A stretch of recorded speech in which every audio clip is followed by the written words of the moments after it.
Markets could be tanking because this guy is talking about bigger government actually more than the other guy. Regardless, radio talk show host Andrew Wilkow here to explain. So you think a lot of this could have a little McCain flavor to it? Well, McCain's problem is he's trying to be too populist. And Obama won't give us the terminology of what it is he's describing. And it is socialism. People get all angry. Oh, you can't call it socialism. Well, you can't call it socialism because they haven't called it socialism. Well, because they're both practicing socialism. Well, right? When you argue that both parties are pushing a big government agenda, and John McCain in his last debate says $300 billion for mortgages. that was nuts. Well, that was nuts. But I'm just saying, whatever its emotional virtues and feel-good tendencies, it's out of control.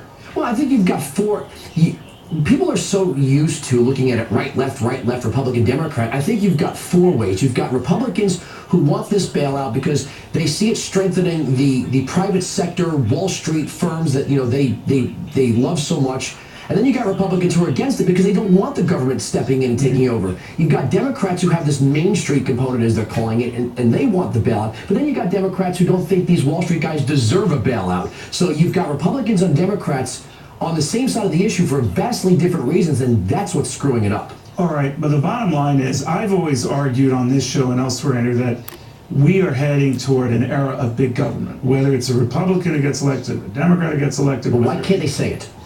You're right, they can't say it. But it's obvious. Look around, it's obvious. But you see, if you don't call it, if we use the word socialism, if Barack Obama were to say, you know what, the government needs to manage the economy, we need a from each according to his abilities, to each according to his needs style economy, we've got to have people paying into a system that they have to beg the government for their resources back, like healthcare. If he called it socialism, if he called it what it is, people would go running. That's the frustrating thing, is that he's describing it. Well, he's defining it, this but he's great, not turning. we showed you these protests here. I don't know if we have that protest city, but in Washington and London, people are saying no to this stuff. I always argue that a silent majority would just saying, cool it on this stuff. How big is the sentiment against it? I think it's very big because the people that romanticize, there are people that are romanticizing with the idea that, well, the government's going to give me something. They're going to let me pick the pocket of the guy that makes $250,000. When the government says, you know what, go ahead and pick the pocket of the guy over there, you forget that the guy behind you, there's always someone worse off and there's always someone better off. And when the government encourages this sort of pick the pocket of the guy doing better than you, you got to remember, you're doing better than someone else. Someone's picking your pocket. You sound angry. I'm not angry. Okay. I'm passionate. I'm passionate. There you go. Passionate. That's Andrew, what I do. Thank you very much. Thank you also for wearing a jacket. It's very, very spiffy of you. I wear big boy clothes. There you go. Very nice. By the way,